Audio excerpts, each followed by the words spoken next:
W dzisiejszym odcinku z cyklu Dom pełen kwiatów wskażemy, które domowe rośliny doniczkowe możemy wystawić latem na balkon lub do ogrodu. Zapraszamy! Dlaczego warto wystawić niektóre nasze okazy na zewnątrz? Na balkonie lub w ogrodzie rośliny mają więcej światła i więcej miejsca. Dzięki temu lepiej rosną i kwitną.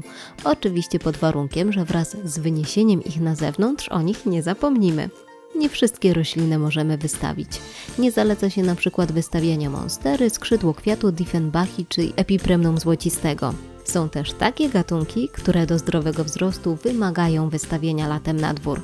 Do nich możemy zaliczyć na przykład cytrusy i rośliny pochodzenia śródziemnomorskiego, jak oleander czy bougainvillea. Ja na taras każdego lata wystawiam cytrusy, oleandry, fikusy Beniamina, grubosza i zwartnicę. W tym roku wystawię także bluszcz i zielistkę. Zazwyczaj nie zaleca się wystawiania choi, ale ja robiłam to już 2 razy i za każdym razem wracała jesienią do domu w dobrym stanie. Podobno zielistka lubi być podgryzana przez psy i koty. Jeżeli więc odwiedzają nasz ogród te zwierzęta, warto zastanowić się nad wystawieniem tej rośliny. Pamiętajmy, że na dworze panują zupełnie inne warunki uprawy niż w mieszkaniu.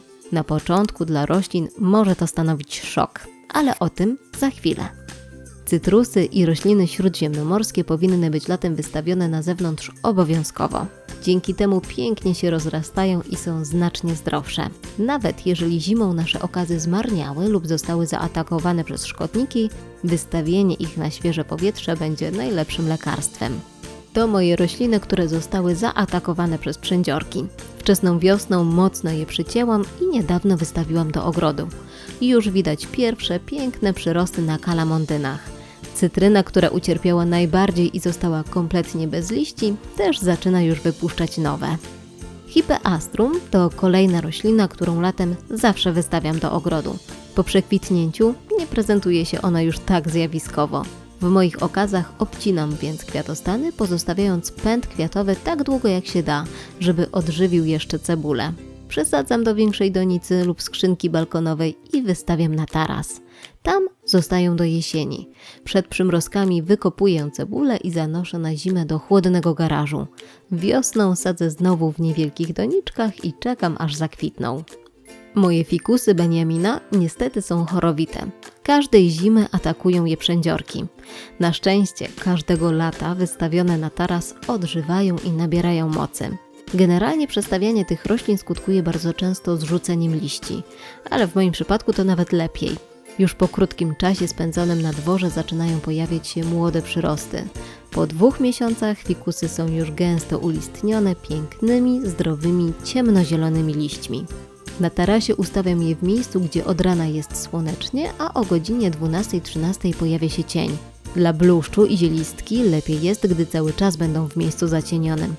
Cytrusy i rośliny śródziemnomorskie, gdy już przyzwyczają się do przebywania w ogrodzie lub na balkonie, mogą być ustawione w pełnym słońcu. Wystawiając rośliny na zewnątrz, musimy pamiętać o tym, że będą one narażone na silniejsze oddziaływanie słońca, wiatru i deszczu. To zupełnie inne warunki uprawy niż w mieszkaniu. Latem na zewnątrz często jest zdecydowanie cieplej. Dochodzi do częstych zmian temperatury. Wieją też wiatry, które mogą przewrócić doniczki. Musimy to wszystko wziąć pod uwagę i znaleźć na balkonie lub w ogrodzie najbardziej zaciszne i osłonięte miejsce, zwłaszcza na samym początku. Warto przyzwyczajać nasze rośliny do wyprowadzki stopniowo. Najpierw wystawiamy je na godzinę, po kilku dniach na kilka godzin, a na przykład po tygodniu na stałe. Idealnie byłoby to zrobić w ciepły, ale pochmurny dzień. Jeżeli nie ma takiej możliwości, na początku ustawmy je w zacienionym miejscu. Jeżeli wystawimy nasze rośliny od razu na palące słońce, u większości gatunków dojdzie do poparzenia liści. Systematyczne przyzwyczajanie domowych roślin doniczkowych do warunków panujących na zewnątrz to klucz do sukcesu. Gdy już wystawimy nasze rośliny na zewnątrz, nie możemy o nich zapomnieć. Podłoże w donicach będzie się na dworze szybciej przesuszać. Musimy zatem dbać o częste podlewanie. W związku z częstym podlewaniem musimy dbać także o regularne nawożenie. Systematycznie sprawdzajmy, czy nie pojawiły się na naszych roślinach szkodniki, bo o nie w ogrodzie czy na balkonie znacznie łatwiej niż w zamkniętym pomieszczeniu. I to wszystko na dziś. Zapraszamy do oglądania kolejnych odcinków z cyklu Dom pełen kwiatów.